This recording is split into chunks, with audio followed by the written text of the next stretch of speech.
yo lloro. Bueno, entonces, siguiendo, ¿verdad? Estamos aquí.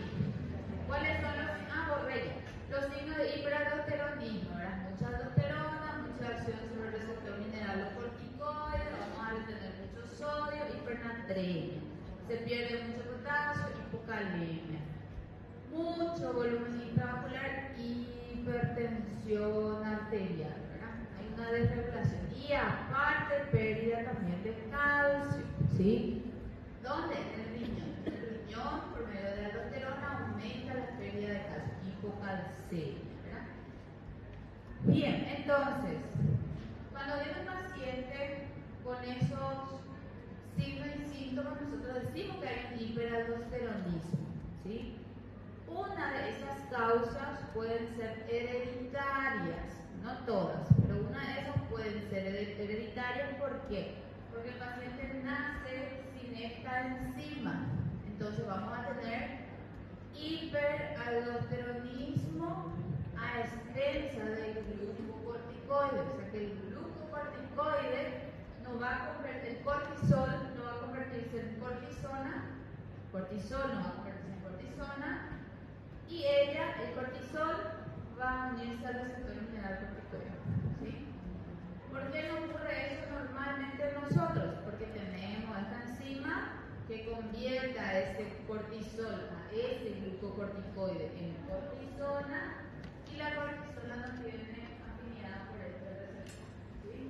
Entonces eso vamos a ver más adelante como un caso clínico. Entonces vamos a ir afinando un poquito ya nuestra visión como caso clínico también. ¿Sí? Pues se ve mucho síndrome de Cushing, hiperaldosteronismo, Addison en el día a día, ¿sí? Principalmente en el endocrino. ¿Quiénes están en la liga del endocrino? Nadie. Tiene que entrar a la liga. Bien, esta ya pasamos, ya vimos. Con respecto a las células, aquí que estuvimos hablando, disminuye los linfocitos, basófilos, eosinófilos, monocitos, con todo ahí escribir. Y se ha visto que neutrófilo, ¿no vieron la casita del pincel?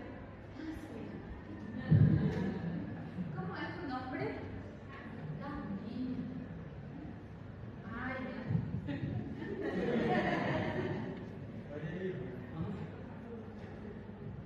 Camila. Basófilos, eosinófilos,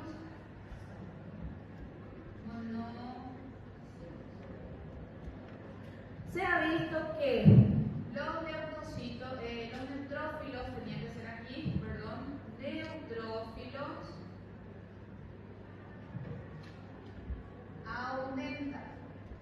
Hay un aumento de la liberación de los neutrófilos por medio de la médula ósea, disminución de su apoptosis, pero ellos tienen o sufren un proceso de demarginación. ¿Qué significa? Pierden la capacidad de adherencia en el foco de la inflamación también, porque pierden la capacidad de quimiotaxis en general. Entonces, aunque aumente el neutrófilo, estos no van a llegar al foco de la lesión, al foco de la injuria, la inflamación, la infección, ¿sí? Entonces el paciente tiende a tener un efecto durante las infecciones, principalmente ellos tienden a tener infecciones recurrentes y los efectos solo se ven cuando son muy tardíos, ¿sí? Como antiinflamatorio, inhibe la fosfolipasa 2, este es el tema de examen siempre. Inhibe la vía de la ciclooxigenasa y de la lipooxigenasa. Recuerden que con los AINES nosotros inhibíamos solo la vía de la ciclo, todo el ácido hialurónico va a la lipooxigenasa. Aquí vamos a inhibir allá arriba, no tenemos esta vía, ¿sí? Entonces, muy potente como antiinflamatorio. Y ahora un temita que me encanta, relaciones músculo-esqueléticas, ¿verdad? Entonces, cardiovasculares, ya hemos visto, hay aumento de la presión arterial que repercute sobre el corazoncito. Y, a ver dónde está, favorece también, este sistema de examen también, favorecen la reactividad de las catecolaminas y de otras sustancias presoras como la angiotensina 2. ¿Qué significa eso? Aumenta la expresión de estos receptores a nivel cardiovascular. Entonces el efecto de las catecolaminas y de la angiotensina es más potente, y ellos son vasopresores, ¿sí? Aumentan cuando las catecolaminas lo afectan a nivel cardíaco, ¿sí? Por otro lado, los glucocorticoides se dicen que protegen el corazón, y les hago así una comilla, ¿verdad? Porque ellos aportan las fuentes o la glucosa necesaria al corazoncito y al cerebro, ¿sí? Entonces, que ellas no tienen tanto protocolo en la captación de ellos, ¿verdad? Esto es algo nuevito, este es el tema del examen también, ¿sí? Y esto me encanta.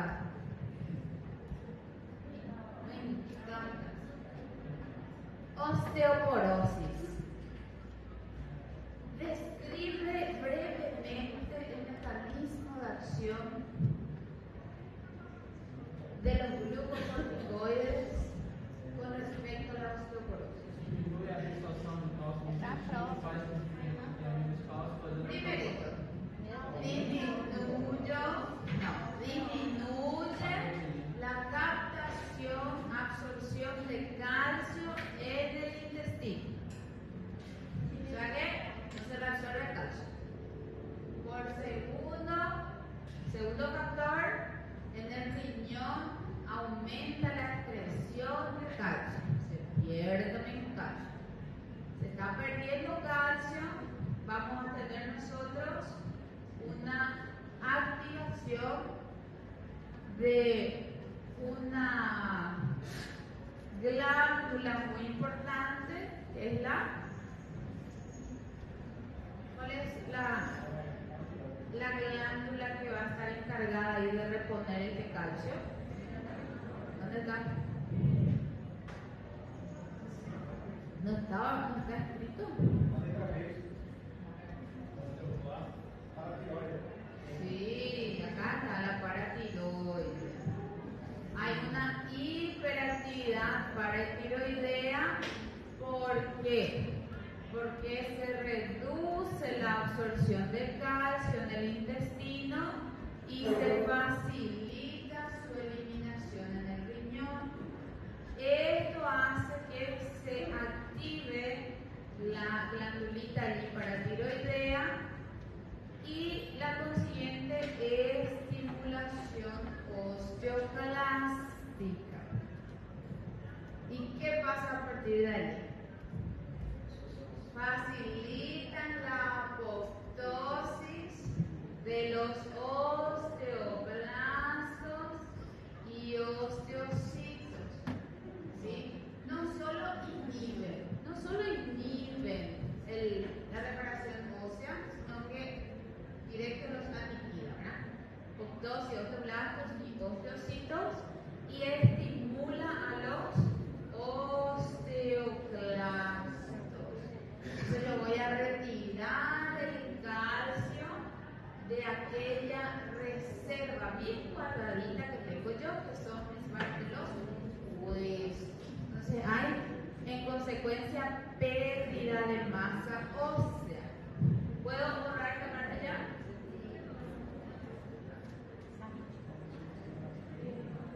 Bueno, vamos a resumir nada más eso ahí, ¿verdad?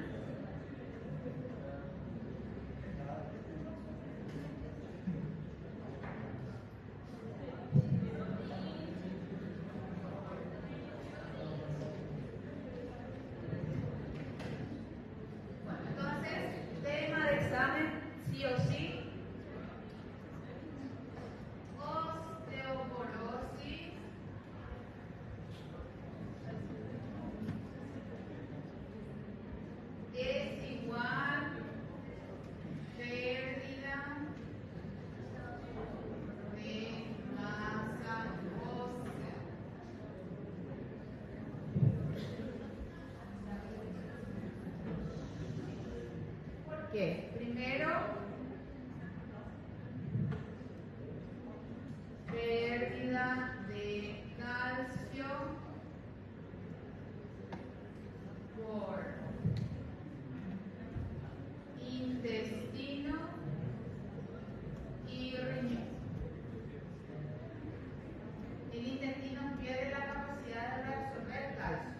¿sí? Y el riñón directamente excreta más calcio. Vamos a tener la activación de la paratiroides,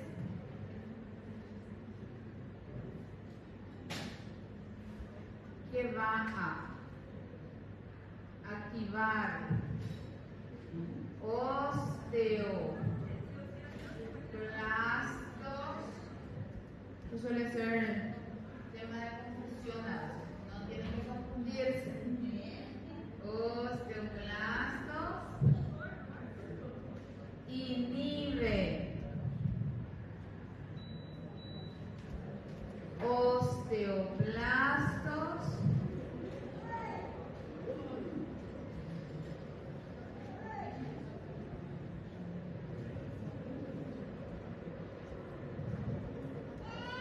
y osteocitos. ¿Sí? Y por otro lado también se inhibe la liberación de hormona de crecimiento, que también es o está implicada en la homeostasis del hueso.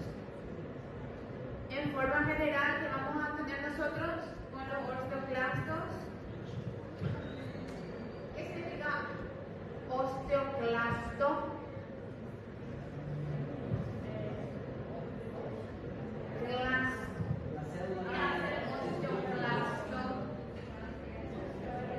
Desmineralización del hueso. Muy bien. Entonces tenemos, se inhibe la formación del hueso al suprimir la proliferación y activación de los osteoblastos. Yo le puse ahí en resumen, inhibe osteoblastos y osteocitos, y no solo los inhibe, induce a su apoptosis.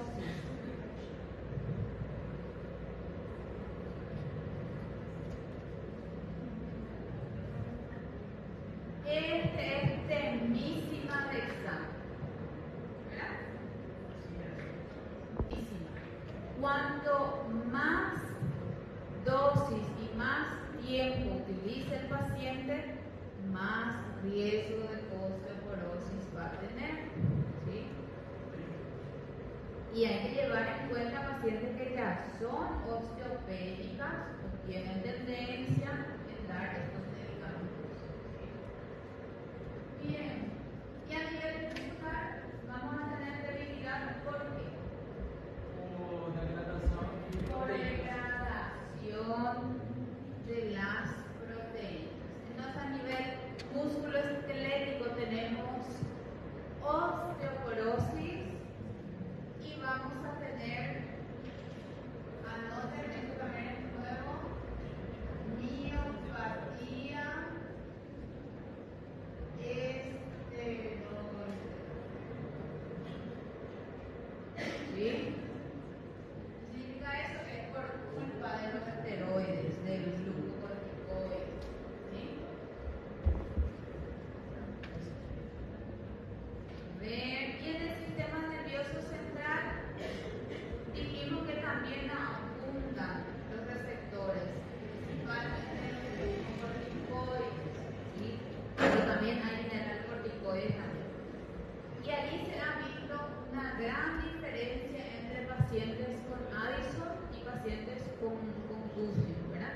Los pacientes que tienen Addison suelen ser unos pacientes que están más apáticos, más hacia la depresión, y el Cushing son personas un poco más eufóricas, un poco más intensas, que llegan a ser incluso muy histéricas, muy pesadas. Entonces estamos siempre entre los extremos, ¿sí?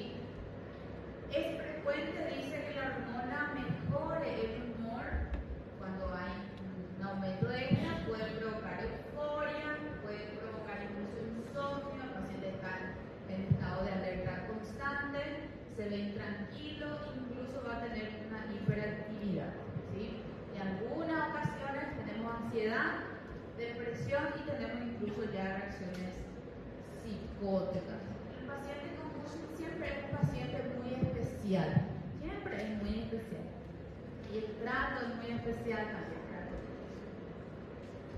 Muy bien. Dentro de las características farmacocinéticas que nosotros debemos de recordar es sobre nuestra unión a proteínas plasmáticas. Ellos se fijan muy fuertemente a proteínas plasmáticas, el 90% principalmente nuestro glucocorticoide, cortisol. ¿Sí? La transcortina es una proteína plasmática, exactamente, proba, que tiene mucha afinidad por los glucocorticoides, pero tiene una capacidad fijadora menor que la albúmina. O sea que él tiene mucha afinidad, pero rápidamente se disocia de su glucocorticoide. Pero tiene mucha afinidad a él. La otra proteína plasmática es la albúmina. ¿Sí? Entonces, transcortina y albúmina son dos proteínas plasmáticas muy afines a glucocorticoides, por las cuales se va a unir en el 90% de los casos. ¿Sí? Y la vía de administración, varias vías, varias presentaciones, modificaciones farmacológicas, hay enemas, hay endovenoso, intramuscular, de forma tópico, vía oral, diferentes formas de administración, pero la que más va a durar en cuanto a su efecto va a ser la intramuscular, ¿sí? Ella es la que va a tener un mayor tiempo de acción. Y recordar que dependiendo de la vía de administración, la absorción también va a ser pautada por él. ¿Qué significa eso? Si yo tengo una lesión, una afección en mi piel, vía tópica, voy a administrar un glucocorticoide. Cuando es algo tópico, cuando es algo local, la absorción no suele ser muy grande, entonces la absorción o la repercusión sistémica, todo estos efectos adversos es mucho menor, pero depende de la superficie a abarcar. No es lo mismo alguna alteración en la mano, donde voy a aplicar de forma tópica solo en la manito, o otra que sea en toda la espalda. A mayor superficie de absorción se va a absorber más y voy a tener repercusión sistémica. ¿Sí? ¿Diabético puede tomar? Puede tomar diabetes. Diabetes es una complicación relativa. Lo que tengo que hacer es dosificar mejor sus fármacos para la hipoglucemia. Este te va a dar diabetes. El glucocorticoides va a darle al paciente una diabetes, le va a dar osteoporosis, le va a dar hipertensión arterial. Yo voy a tener que tratar al paciente de la hipertensión, de la diabetes, o para la osteoporosis, para lo que... Mas em caso se o diabético tiver uma herida, né? E estiver infeccionado, ele já não vai ter o fator bom de cicatrização. Então, a gente não vai precisar disso. Tenés muchos otros fármacos para administrarle a tu paciente, como antiinflamatorio, ¿verdad? En la diabetes de por sí, este va a tener alteración en la cicatrización. De forma crónica, este va a empeorar su proceso de cicatrización. Entonces, en ese caso no es una mejor opción. Pero vamos a suponer que tenemos un paciente que está de repente con una otitis, ¿verdad? Demasiado grave, demasiado inflamado, necesitas darle un glucocorticoide mejor, pues le das, pero por un tiempo determinado, 3 días, 5 días, no vamos a utilizar de forma crónica. Pero en esos 3 días, 5 días va a subir la glucosa del paciente, sí, ¿verdad? Pero otros efectos no van a encontrar. ¿Sí? Muy bien, acá tenemos características farmacocinéticas de cada uno de ellos. Nosotros no vamos a preguntar de cada uno del examen, ¿verdad? De forma general, nada más estamos hablando. Y hay una tabla, creo que es esta, en cuanto a la potencia antiinflamatoria. Todos los fármacos, dependiendo de...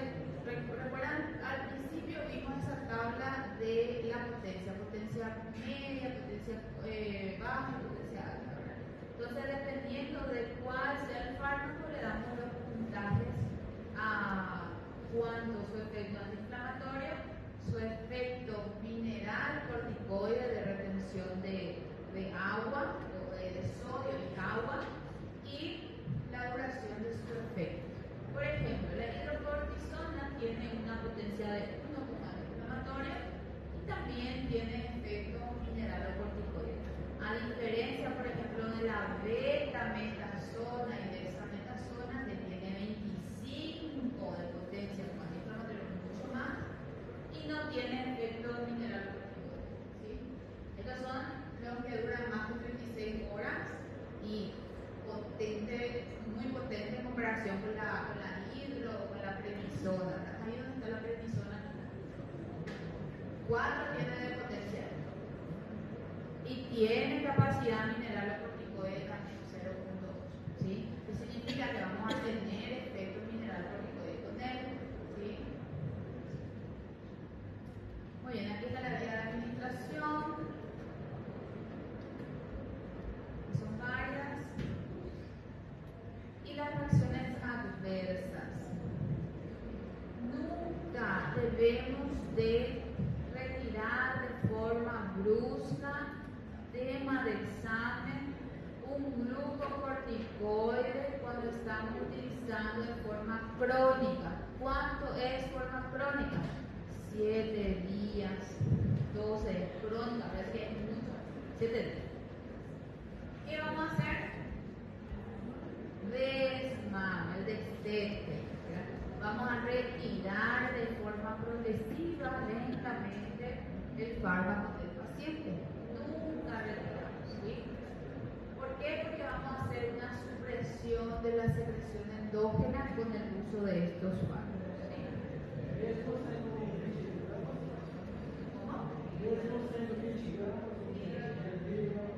Sí.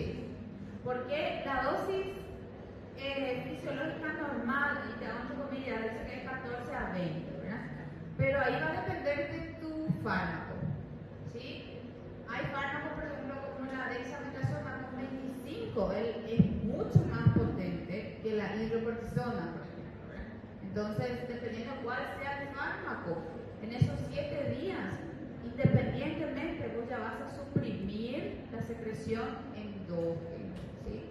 Incluso cuando nosotros estamos frente al estrés, aumentan las secreciones diarias de ese cortisol, ¿sí? Y se rige otra vez por el ritmo circadiano. Entonces, en líneas generales, cualquier administración exógena de afuera para adentro de estos glucocorticoides va a suprimir la secreción endógena del suprarrenal, de la suprarrenal. ¿Y qué va a pasar? La suprarrenal se va a relajar, se va a dormir. ¿Qué va a pasar? Se atrofia. 7 días, 12 días, 15 días, un mes. Vamos a retirar de forma lenta. ¿Para qué? Para que ella se despierte. Vamos a ir despertando de forma gradativa hasta que tenga la capacidad de producir de nuevo ella endógena. En acción curta no necesitamos hacer desmando, saquen el tiempo. Menos de 7 días o 5 días no necesitamos hacer, aunque algunos sí hacen. Por ejemplo, algunos sí le recomiendan al paciente por 7 días, por ejemplo. Los 3 primeros días es un comprimido entero, luego ya va bajando le hace dividir en 4 el comprimido, toma 3, después toma